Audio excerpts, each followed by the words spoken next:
बस झालं बाई, आता फोन ठेवून देते. काय करते सोनबाई बघते आता. काय करते सोनबाई? काय नाही सासूबाई, कपडे धुवायला चालले होते. काय कपडे धुते? शेजारी सोनबाई बघ अशी चकाचक कपडे धुती. बरं आता चांगलं धुते. काय करते सोनबाई? काय नाही सासूबाई, भांडे घासायले. काय भांडी घासती? 8 दिवस आपण त्या भांड्याला ठेवती. ते शेजारची सोनबाई बघ किती भांडी घासी चकाचक. बरं आता चांगलं घासून जाईल. काय करते सोनबाई?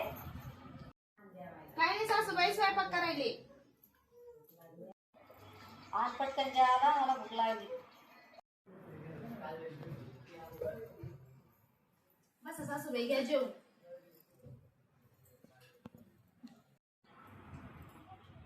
काय सवय काय स्वयंपाकाला? शेजारची सोनबाई बघ कशी टेस्ट स्वयंपाक करते. ती त्याला वाशी देतो ना, आपल्या किचन मधला स्वयंपाकाला आतमध्ये वास येत नाही. इथं कशाला बसले मग जेवायला? जा की शेजारच्या सुनबाईकडे जेवायला.